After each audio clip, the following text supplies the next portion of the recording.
What's up? How you doing? Here we are, Sunday. Very hot again today. We're gonna cook some Italian sausages and some kebabs, beef kebabs, onions in there. Been marinating, so we'll start that in a bit. We also have some fresh onions over here, and peppers. Put those on the grill, let them cook for a little bit. And also we're gonna do some mushrooms. Got mushrooms over here. So move that over here for a second. And this sun is too much. And we're gonna try a beer I've never had before. Harland Brewing. It's a Japanese lager, but it's made in the United States. It's made in San Diego, California, United States. 92131 is the address there, zip code. So if you can get a shot of that. Never had it before. I just took it out of I put it in the freezer for about 30 minutes, get it nice and cold. You don't want to leave it too long, it'll burst the can. I've done that before. Got a light color.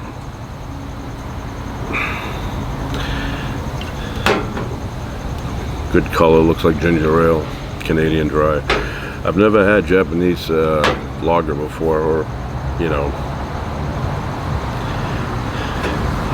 even the one made in Japan, I've never had those. But product of USA. Here are the ingredients. Pilsner malt. Reminds me of the malt shop on Scooby-Doo at the beginning of the episode. Puffed jasmine rice. Toasted rice flakes. So that, I guess that's their secret ingredients to making Japanese lager beer. And then it says here 5% alcohol. 1 pint, 473 milligrams. Or is that milliliters? Milliliters. Anyway, cheers.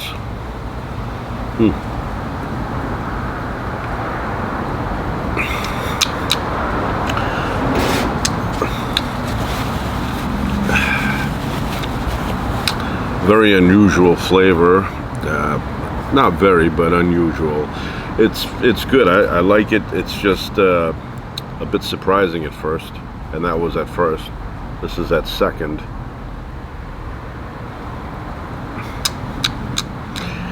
Yeah, it's good tasting. It's got a little bit of a, I don't know how to describe it, a bit of a different flavor that I'm used to, but not bad. Keep cold and enjoy fresh. Good advice for beer.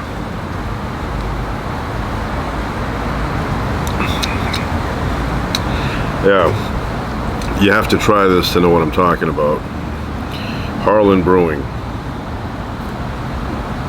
So, we're going to start cooking in a few minutes. I was thinking today about, I went to do some shopping. And I was thinking back in the old days when I was a kid, how everything was shut down on a Sunday, which I did not like, because it made it look like there was nothing to do on a Sunday. You know, you had to do everything on a Saturday, because Sunday, it was almost like the world disappeared. So I was in the parking lots, and I go, yeah, when I was a kid, these places were all empty on Sundays, all of them. And for what reason? For what reason? You know, I mean, people still worked 5 days a week back then, but Sunday was one of the days off, I guess. Saturday, Sunday. Well, same thing now, except now it's a different day. And, you know, I remember waking up on a Sunday, it just felt different. You know, it felt like, I don't know, everything was slower, which some people like that. They like that feeling of a Sunday being nice and slow. But for me, it was almost like Sunday was a do-nothing day. Everything was shut. You had to go to a special place to have a store open. All the malls were shut, and we did go with my family when I was a kid. My father would take us to different places on a Sunday over the weekend. We hardly ever stayed home, especially on a Sunday. My father, with the station wagon, he would always say, let's go somewhere, and we were always ready. Nobody had to get ready. We already had our clothes on, and we were good to go. And within 5 minutes of mentioning let's go, we were in the car. I miss going to Maine, though. Maine was a nice destination as a kid, even as an adult.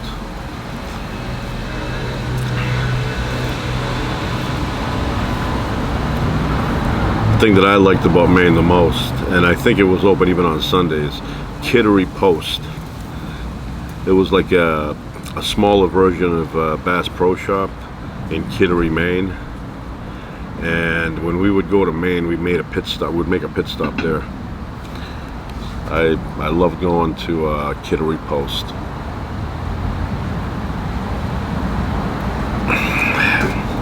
I want to say a little bit yeasty.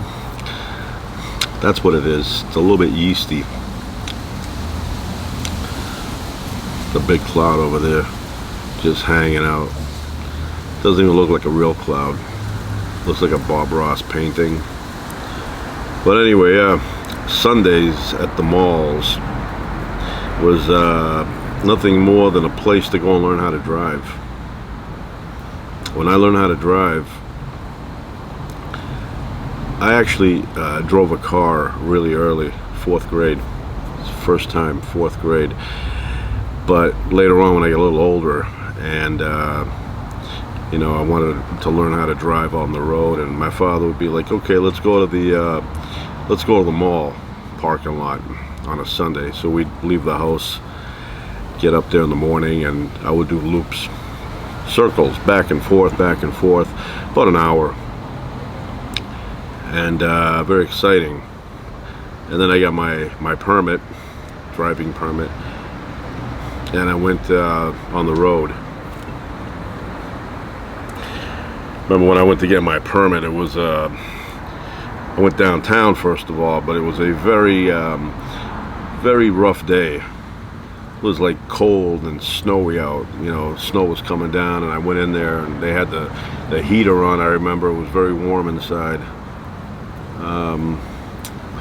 And then not too long after that, I ended up getting my driver's license, and I thought that when I went home and I mentioned to my father that I got my license, he would say, "Oh, hold on," and put his hand in his pocket and give me his car keys and say, "Okay, go where you want to go."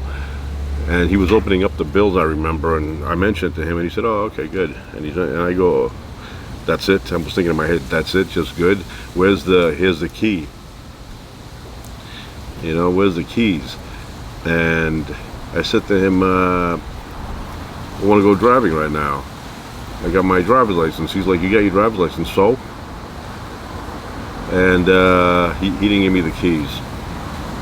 I thought it was going to be like that Harry Chapin song, "Cats in the Cradle," where the son says, "Can I have the car keys, and see you later, can I have them please?" I tried that, and I didn't get the keys that day. Yeah, my father was thinking, big deal, you got your driver's license, we'll give you my car now.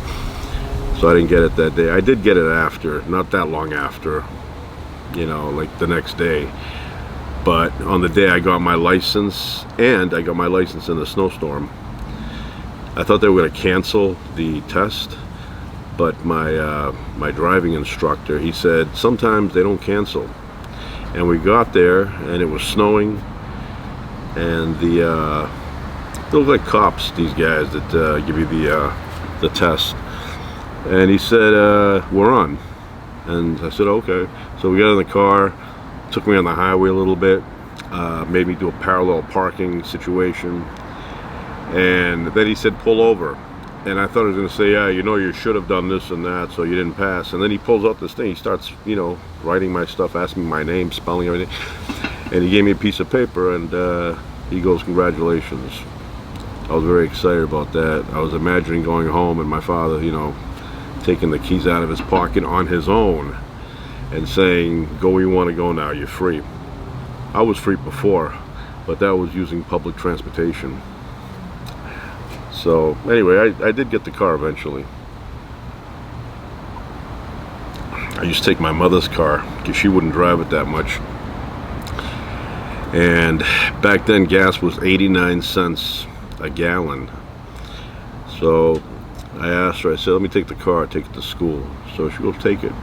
And she had a big Mercury Marquis Brougham 1973 model, or 74, sorry. And I remember I went to the gas station, I put $5. $5, I got almost 6 gallons of gas.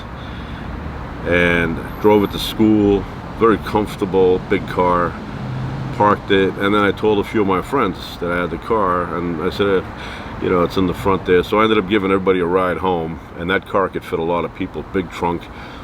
So I was noticing that it was a gas guzzler. I think it was a 429 cubic inch engine.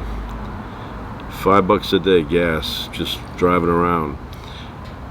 So did that for a week. But I used to take that car a lot. Big car. But very comfortable. One time, me and my father were in the car a couple of years before that, you know, I got my license. And it was a very bad snowstorm, very bad. A lot of wind, a lot of snow falling, you know, the road was covered in black ice. There was ice everywhere. We were going down a steep hill, and we hit a patch of black ice, and my father lost control of the car. It started to spin. As we were going down, we were rotating at the same time going down, and we couldn't see anything because the windows were like covered with snow. So all of a sudden, luckily there were no cars coming our way, and if there were, they probably stopped. But as the car was rotating like this, we ended up hitting something and stopping all of a sudden. And I couldn't open up my door, so my father got out of his thing, you know, we backed up first, and then I opened up my door, and I looked, and we hit a fire hydrant. We hit a fire hydrant, but we didn't break it off the ground. That's what stopped us, a fire hydrant. But for a few moments there, it was iffy. You know, the car was just doing this thing, and I felt like I was on the Cyclone or something, you know, at the, you know, that, whatever that ride is called, when you go to the amusement park. It rotates, and then it does this thing, and you stick with the centrifugal force. Makes you feel nauseous. That's what it felt like in the car. But anyway, we ended up getting rid of that car, and we got a different car.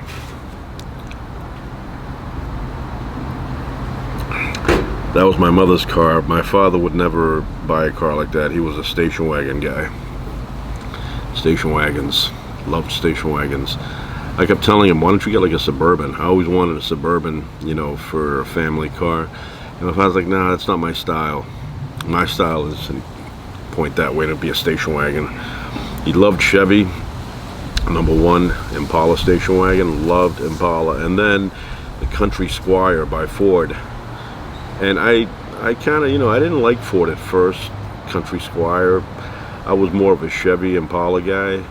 But then once we got it and we had it for a bit, I became a fan of the Ford Country Squire. And then after that, we ended up getting a Mercury Marquis station wagon, which was a little bit smaller. And my father always carried around a wooden measuring stick. So we went to see the Chevys first, but by that time they had made them a little bit smaller. And he measured the opening in the back. He wanted to know, was it wide enough to put a sheetrock in there? And it was just slightly smaller than a sheetrock, had to be 4 feet. So he's like, yeah, we can't get that. So we ended up reluctantly going to Ford. So we went to Ford, and he measured the opening, and it was 4 feet and an inch or whatever, but it was big enough. And he goes, yeah, we're gonna get this. So we ended up getting a Mercury Marquis station wagon, and it was a smaller engine. It was like a 5-liter versus a 5.7 the other one had, and we had one that was even bigger than that. It was a 400 cubic inch. He had a gray station wagon by Ford, and that one had power, but at the same time it had power, horrible handling. The handling was horrible. I mean, the steering wheel, like I said in another video, the power steering was very, very loose. You know, my father would drive, you know, this way, but he would always, you know, do this with the steering wheel like he was Colt Seavers from Fall Guy. That's how he drove. A little left, a little right, a little left. And I said to him one time, how come you, you know, constantly, you know, do this with the steering wheel? Why don't you just drive, you know, without moving it like this, like you're in a movie? And he said to me, well, I see it going a little bit to the right, I correct it. Then I see it going a little bit to the left, and I correct it. And when you drive a car like that, that has very loose steering, you have to do that. You have to drive like this. You know, just like the movies. You see a movie when they're driving, they're always doing this. I don't drive like that. I drive, you know, I'm like very slightly, you know. If I'm going straight, it's like this. I don't do this motion. But in a movie, that's what they do, because it's all fake and they want to over exaggerate the driving, make it look like, look at me driving here. So yeah, so I became a Ford fan after that. But I love the Ford trucks. F-150, for me, the F-250. Love the F-250.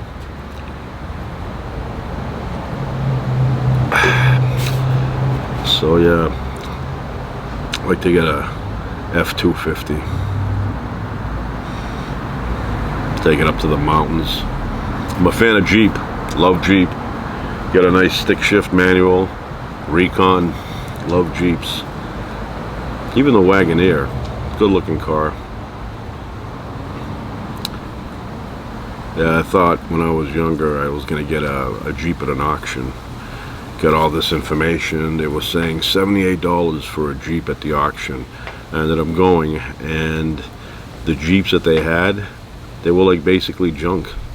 They were for parts, maybe. If you had another Jeep, you needed a part. That was the thing to do, buy a $78 Jeep. They didn't run. I thought they ran. I was going to put new brakes and new suspension and then take it around, but they were horrible. So anyway, time to cook in the heat.